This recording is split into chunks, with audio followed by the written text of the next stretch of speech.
On va parler à un spécialiste de la question, Nicolas Pouvremonti, qui est avec nous en direct. Bonjour Nicolas, on vous retrouve cette semaine. On a déjà parlé de cette question migratoire à plusieurs reprises. Est-ce que c'est un bon accord ou est-ce que la France est perdante?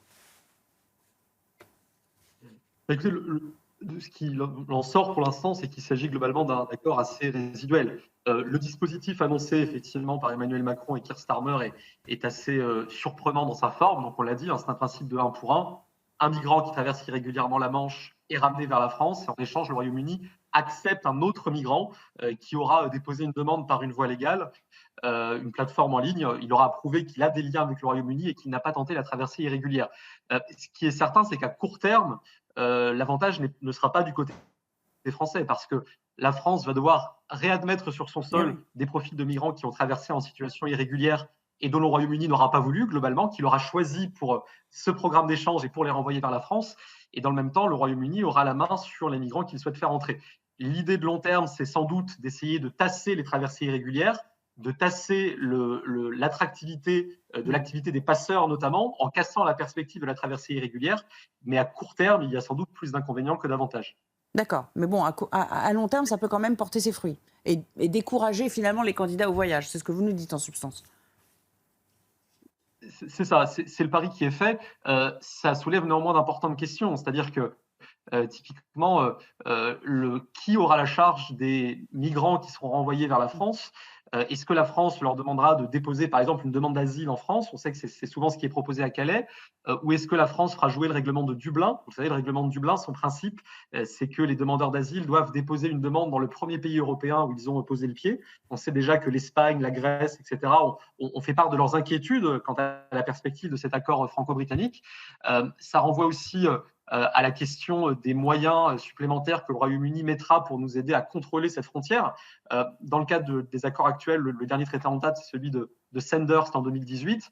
Le Royaume-Uni apporte une contribution de l'ordre de 540 millions d'euros entre 2023 et 2026 pour aider la France à garder cette frontière.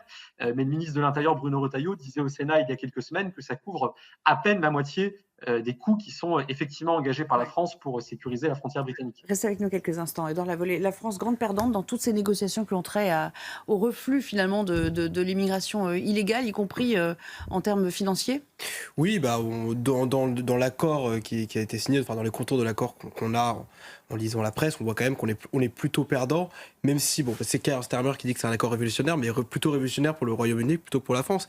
Et après, ça reste quand même, comme l'a dit Nicolas Provolonté, résiduel, parce que ça s'attaque pas peut-être à la racine du problème, ce qui est le business juteux des passeurs qui trouvent dans les migrants une chair à canon, un moyen de gagner de l'argent très facilement. Donc c'est plus un accord cosmétique qui s'attaque, enfin, qui pense résoudre des problèmes à court terme, mais qui sur le long terme n'est pas non plus la solution viable qui va permettre de résoudre cette crise de migrants qui est un serpent de mer depuis des décennies désormais en Europe. Qu'on pourrait faire de plus pour entraver le business des passeurs? Parce qu'on connaît ces réseaux, on les identifie, moi, ils les suivent, il y a des enquêtes sur eux. pour ma part, j'ai l'impression que c'est un marché de dupes. Les Anglais ont déjà des entrées légales. Donc qu'est-ce qu'ils vont faire? Ils vont regarder le nombre d'entrées légales qu'ils ont et ils nous diront, sur des migrants qu'on a repris, et ben voilà, nos entrées légales, c'est ça, ils vont pas en rajouter. Bien sûr. Enfin, faut être un peu, je sais pas, le Mozart de la diplomatie pour croire ça. Nicolas Pouvremonti veut vous répondre, je crois, il veut réagir là-dessus. Oui, simplement, il est certain que ces mesures ne changent pas les grandes causes structurelles de la situation dans la Manche, qui ne sont pas situées à Calais en vérité, et qui ne sont pas situées dans la Manche. Elles sont situées en amont, Mais oui. dans la grande porosité des frontières européennes, notamment avec le principe de non-refoulement qui contraint par exemple l'action de Frontex pour les migrants qui traversent par Méditerranée. On sait que la majeure partie des migrants qui sont à Calais sont entrés par la route de Méditerranée centrale, donc notamment par l'Italie. C'est le droit de Schengen qui fait que lorsque ces migrants mettent le pied sur le sol européen, ils peuvent circuler librement dans un espace qui va jusqu'à Calais. Et puis en aval, il y a la question spécifique de l'attractivité migratoire du Royaume-Uni, un pays où il est encore plus facile de vivre en situation irrégulière qu'en France, et notamment de travailler en situation irrégulière. un pays qui est un pays multiculturel avec de forts phénomènes de diaspora qui servent de guichet d'accueil pour les migrants lorsqu'ils arrivent sur le territoire britannique. Et tant qu'on n'aura pas travaillé à la fois sur cette attractivité migratoire du Royaume-Uni pour l'immigration irrégulière d'une part, et d'autre part sur les frontières européennes, Calais restera en entonnoir de cette situation. Merci pour cette précision. Je pense que ça va donner aussi lieu au débat sur le plateau. Il a raison, il faut intervenir en amont. Et puis, il faut peut-être changer la législation britannique sur le travail, quoi. Oui, bien sûr. On parle beaucoup de la pompe aspirante française qui est constituée par notre système social qui est plus avantageux que tous les systèmes sociaux européens. Mais eux, c'est encore autre chose. Le fait de pouvoir travailler sans papier, dans bien des cas, est une pompe aspirante aussi britannique. Il y a une autre chose à faire. Sur les passeurs, puisque c'est effectivement ces trafiquants de chair humaine. Alors il y a dans l'accord franco-britannique un petit progrès, c'est qu'auparavant, à cause de la France, on ne pouvait pas raisonner des embarcations qui étaient dans la bande littorale des 300 mètres. Oui. C'était priorité à l'humanitaire, on ne pouvait pas. Bon, maintenant, apparemment, on pourra. Tant mieux. Cette semaine. Mais il faut des mesures beaucoup plus drastiques contre les passeurs. Et ça suppose aussi de faire en sorte que les ONG, qui ne sont pas des passeurs, mais qui, dans certaines situations, se retrouvent à être leurs complices objectifs, ne puissent pas continuer à nourrir ce trafic dramatique et qui cause des morts par dizaines chaque année. C'est multiforme, donc pas sûr qu'on en vienne à bout de sitôt. Franchement, je vais vous dire quelque chose qu'on dit peu à la télévision. Moi, je sais pas. Enfin, on a essayé. Pas quoi je sais pas comment faire. Ouais. Je saurais pas vous dire. Voilà ce qu'il faut faire. Une chose est sûre, c'est que la porosité des frontières européennes est le cœur du problème.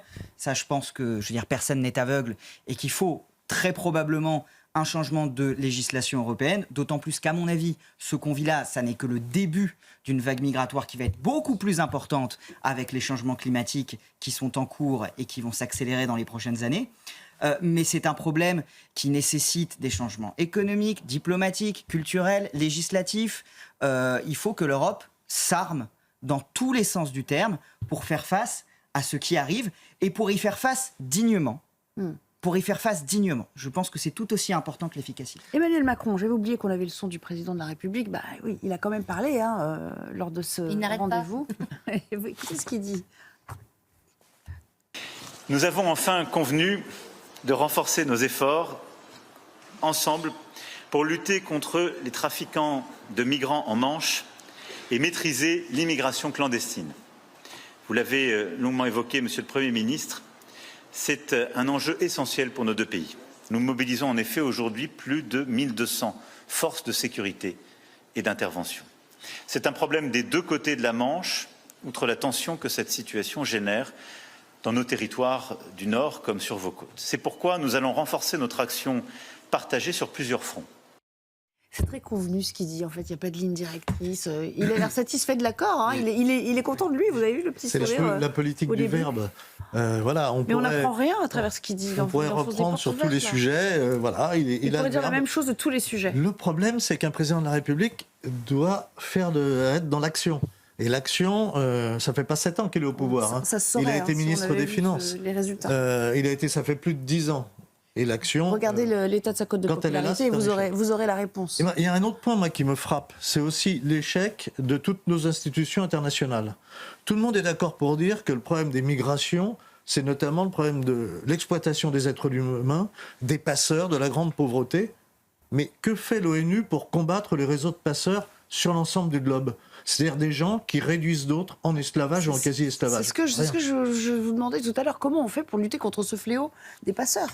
Ah oui, non, je voulais plus revenir sur le côté politique. Bon, on y reviendra peut-être. Du côté d'Emmanuel Macron, après on pourra revenir au côté des passeurs, mais on voit aussi qu'avec ce sourire un peu goguenard, ils sont enorgueillis d'avoir conclu un accord hors Brexit, entre guillemets. C'est-à-dire que, parce qu'il a donné dans son discours, il a été assez virulent envers les Brexiters. Donc là, il est content aussi de pouvoir s'enorgueillir de cet accord-là. Oui. Et donc il y a aussi une manœuvre politique derrière. Sauf qu'il nous est pas favorable, l'accord en question. Oui, voilà. Mais outre l'accord, la substance, la teneur teneurs même de l'accord.